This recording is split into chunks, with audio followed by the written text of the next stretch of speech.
Thanks so much for having me. It's my pleasure to be here to talk to all of you. I appreciate YSC asking me to come, so thank you. It's an honor to be before all of you that are embracing your survivorship. I also realize I'm talking about biosimilars, which is a technical subject that you probably don't know a lot about, and you're in Austin, Texas, and I'm the one thing that stands between you and your martinis. No pressure.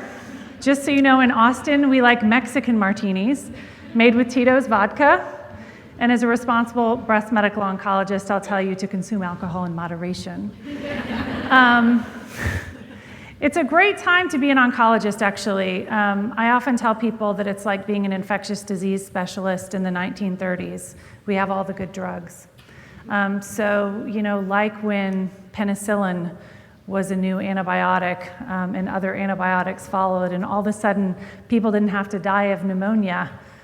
It's a great time to be an oncologist because it's a time of remarkable innovation in cancer care. When I was in medical school in 1995, a colleague of mine had her father die of chronic myeloid leukemia, which is a chronic form of leukemia. And a few years later, the first targeted therapy against CML was approved by the Food and Drug Administration, Gleevec. And since then, we've seen a ton of targeted therapies, really things that help to target why we think growth occurs, really change and innovate in cancer care. That's been revolutionary in breast cancer, especially with CDK4/6 inhibitors in metastatic breast cancer that's tripled progression-free survival. In addition to the targeted therapies, we've seen the advent of immunotherapy changing the face of solid tumors. And I'm happy to report today, about 3 hours ago, that the Food and Drug Administration approved the first immunotherapy in breast cancer. So it's a wonderful space because in triple-negative breast cancer, we haven't had the wins that we've seen in HER2-amplified breast cancer and ER-positive breast cancer. And so today, the Food and Drug Administration approved atezolizumab in combination with Abraxane in patients that overexpress PD-L1 that have metastatic triple-negative breast cancer. So it's a remarkable day today, and it's a remarkable time for us all. So for those of you that are still continuing in that struggle, know that we continue to work hard to develop new tools. Part of those new tools come at a price. We invest a lot in innovation in cancer care in the United States, but we've also seen drug prices increase at a rapid rate, a rate that's not really sustainable, actually 18% last year, as opposed to the consumer price index that increases at about 3% per year. Drug prices in the last 4 years have gone up by 15 to 18% each year.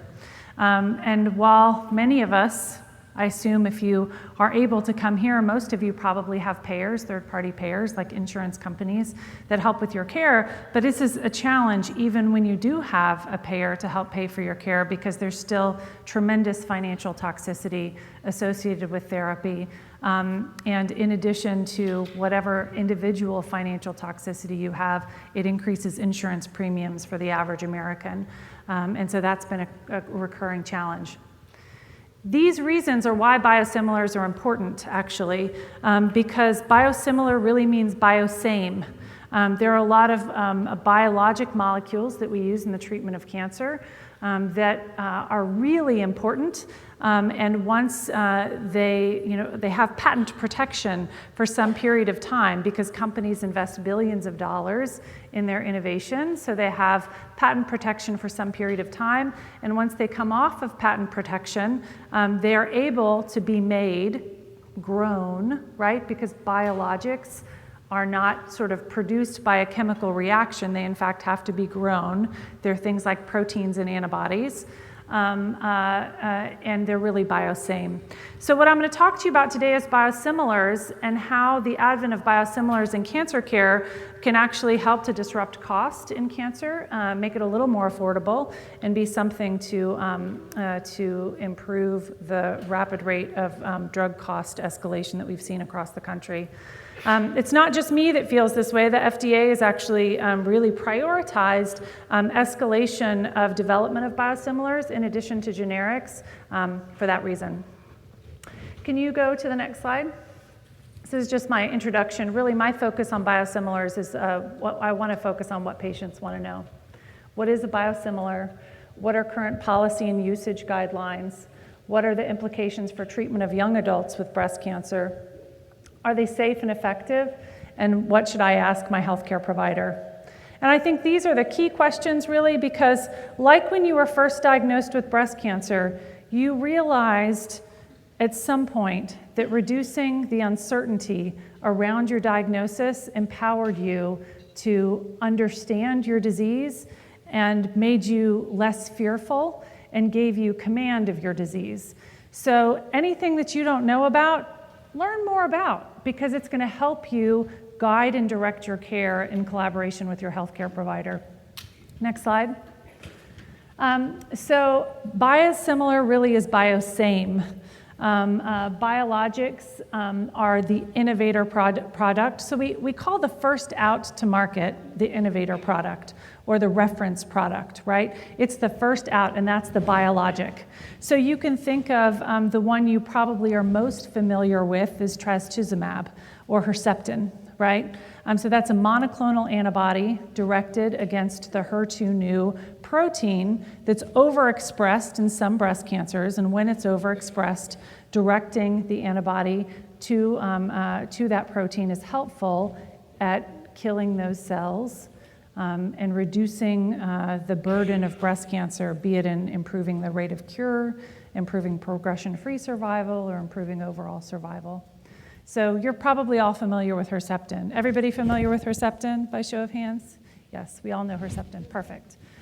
So Herceptin is one of these drugs. The other one that you may be familiar with is Neulasta or Neupogen, filgrastim, which is a colony-stimulating factor to help you grow white blood cells. For anyone who received dose-dense chemotherapy or who had low counts on chemotherapy, probably you saw a white blood cell count growth factor, and those also have biosimilars. So those are the two that you really see in breast cancer, but there are many others. So they're really comparable. When we say biosimilar, we really mean biosame. You're talking about the same active component that has to be grown through a growth process. And I've actually been to the Genentech labs to see the growth process, which is fascinating. They have whole baths, sterilely isolated, of course, that grow bacteria that are growing these antibodies. It's fascinating. And then they have to go through an isolation process. But really, the protein that comes out is the same. There may be small variations in the process to get there, but the protein that comes out is the same. So they're the same. It's like Kleenex and Puffs or Kleenex and tissues. I would say it's not like Hydrox and Oreos, because those I think of as different. But we really think of these as the same. And the benefit that they can give is that the cost can be lower. So if you look at some biosimilars that are out on the market today, like Rituxan, which is a drug that we use to treat B-cell malignancies like lymphoma and leukemia, has a biosimilar, and it will be offered at about 20% a reduction in cost. And so by having a cost differentiator, it allows us to make some more economic, high-quality choices around care delivery. But these are the same. Can you go to the next slide?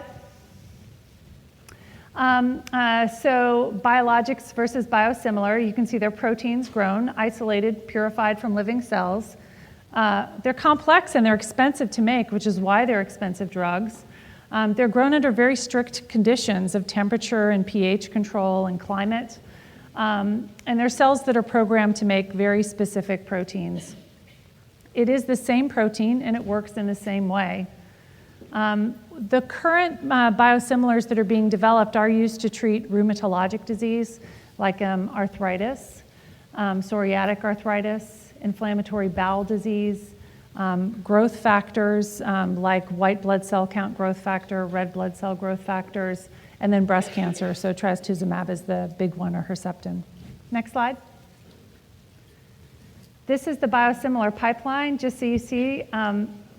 Really, the advent of a lot of cancer therapeutic innovation has been in biologic therapies. So as drugs come off of their patent protection, biosimilars will continue to grow and grow. And so really, this is what I wanted to show you from this pipeline, is just that these aren't just breast cancer drugs.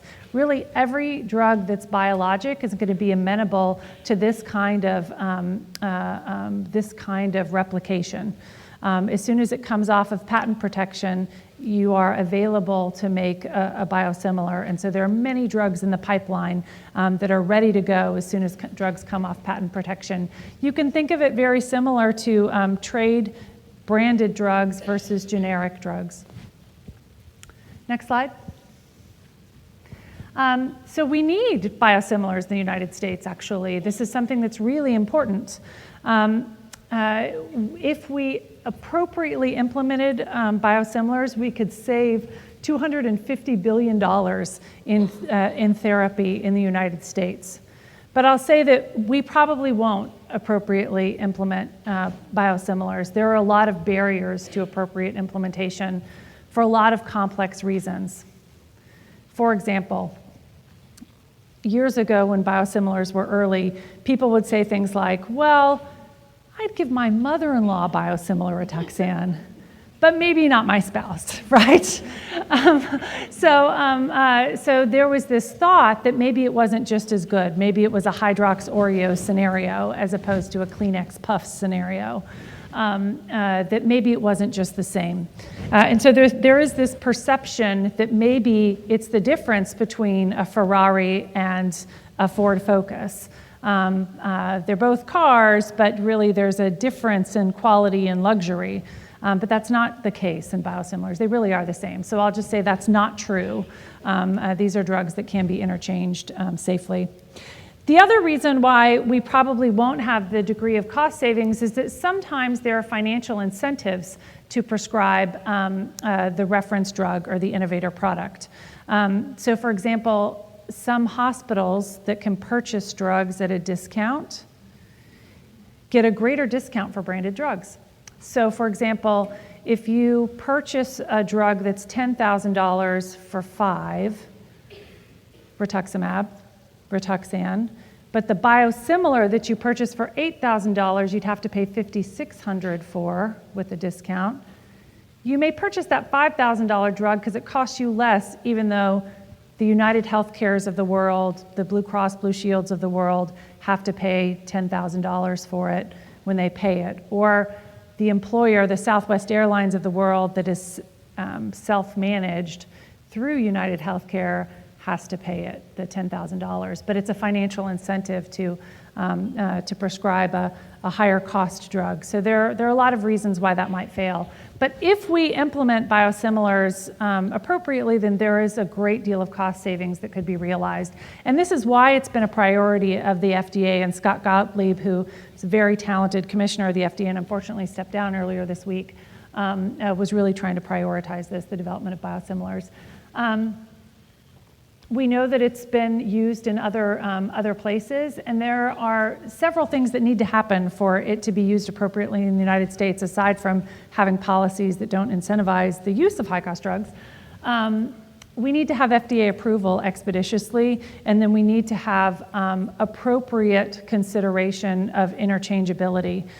Sometimes there's not that, and that can emerge in statewide policies that can be passed. Next slide. So some of the state and federal policies that you see are called step therapy. And I'll say as an oncologist, I kind of think of step therapy as a bad word.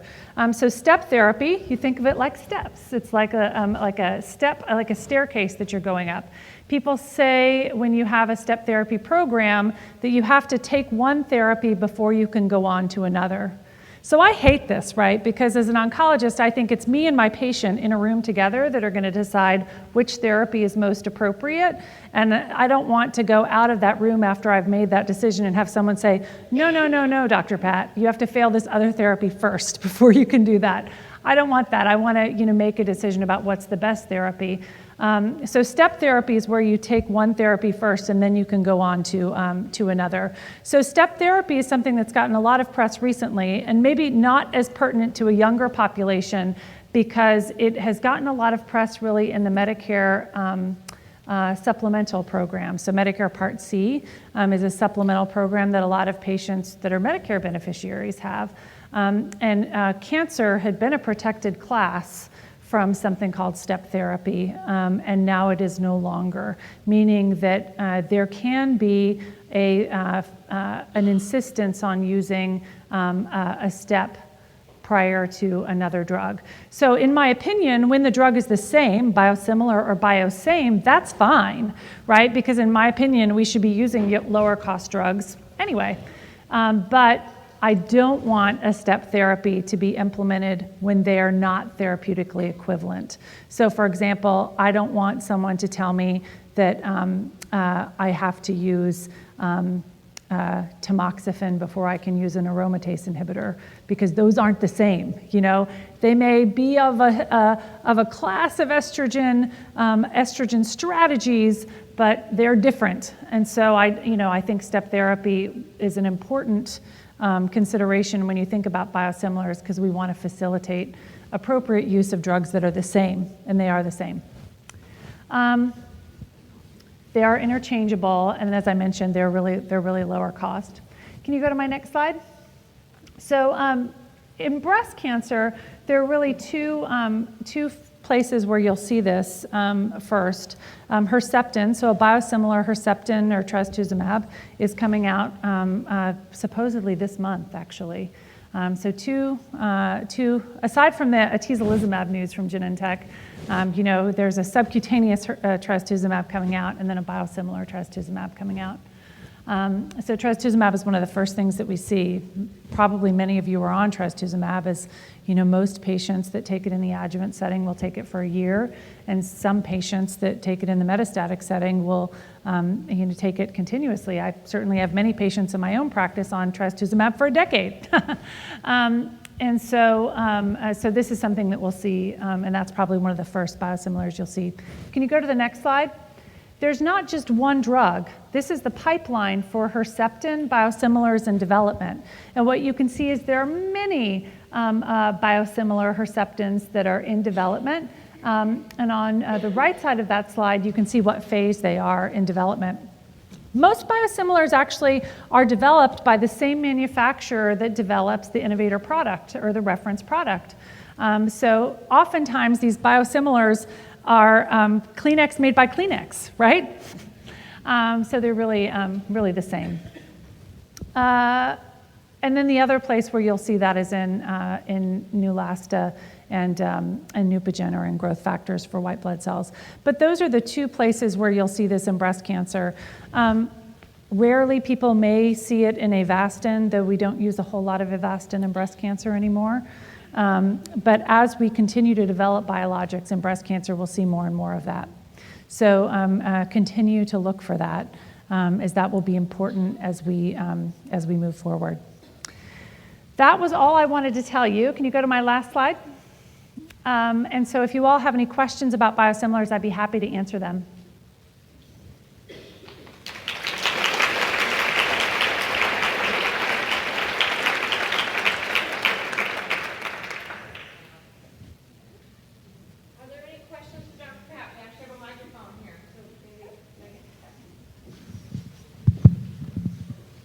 Hi, I'm a one-year survivor, and I wanted to ask you, why is breast cancer the only cancer without a marker? Why don't we have yet some markers? Markers, in terms of going to the doctor, being able to get a blood draw that will tell you whether you are, maybe you have some markers that will tell you whether you'll be susceptible to have cancer. Oh, yeah. You mean tumor markers that may be elevated to suggest that you may have metastatic cancer, or markers in your blood or tumor that may indicate susceptibility to treatment. Susceptibility To treatment. So we are doing that for breast cancer, actually. So the new drug that was approved by the FDA today, atezolizumab, which is a PD-L1, is for patients that overexpress PD-L1 in triple-negative metastatic breast cancer. So today, that is a tissue test. But in the last 10 years, many tests that have been tissue tests, they can now isolate from the bloodstream in cell-free DNA by taking what breast cancer cells or other cancer cells are in the bloodstream and doing some very specific tests on them to make them more useful to answer some of those questions. That is still in investigations. It's still investigational in breast cancer, but I imagine in the next 5 years it's likely that that's going to be more useful. But today we do testing of tissues to try to determine who's susceptible to which therapeutic intervention. I mean, the longstanding one is estrogen receptor, right? HER2 amplification and PD-L1 overexpression, even things like MSI and NTRK, which are other molecular markers that can indicate susceptibility to therapies, are things that are useful in breast cancer too. So I have a question for you. Sure.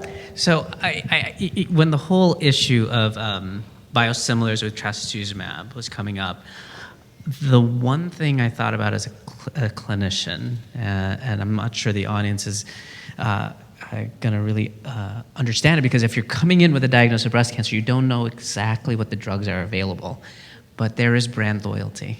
Yeah. So as an oncologist who was in that room at the American Society of Clinical Oncology where we saw these amazing curves, Yeah. and there was a standing ovation because we changed the natural history of HER2-positive breast cancer, not with any drug, with Herceptin. Yeah. So I saw that as the biggest stumbling block, because it wasn't necessarily our patients who were going to, if I said I think subcutaneous trastuzumab or the Biosame trastuzumab is fine, I think my patients may believe me because it's part of that trust that we try to generate. I just question, what can we do for our colleagues to break brand loyalty? Yeah. I think that we do need to have policies and a lot of public discussion about continuing to facilitate great quality cancer care and lower cost where it's appropriate. But I'll say I think that visceral reaction that one has is not trivial. I think it's actually stronger for patients than it is for providers. Because I think about the patients I've had on Herceptin for a decade, and I think, well, of course, when the biosimilar is available, I'm going to switch them.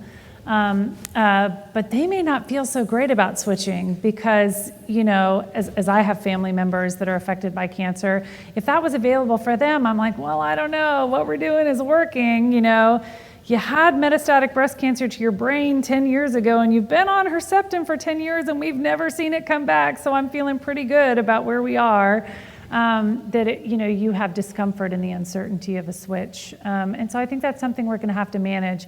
But my sense is that we're going to get a lot more comfortable with it in our first 5 years of using it in breast cancer. One more question. Okay. Yes? Oh, sorry. Sorry.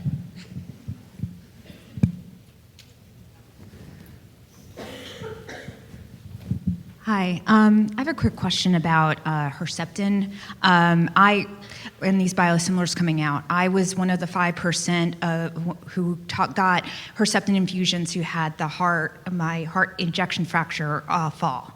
So I had to have a pause on it for 4 months and then get back on it and take blood pressure medications. My question is, are these these other medications coming down that are similar to Herceptin, will they have that similar side effect? The same, exactly the same, Okay. yes. So they have to go through trials as well to demonstrate that their efficacy and safety profile is the same as the innovator product or is the same as the reference molecule. It's not as extensive as the reference molecule, but they do have to go through it also. So the efficacy and safety, the side effect profile would be the same. So you would have the same issues with that product, which hopefully you're navigating safely. Thank you all so much for having me. Y'all have a great weekend. Thank you.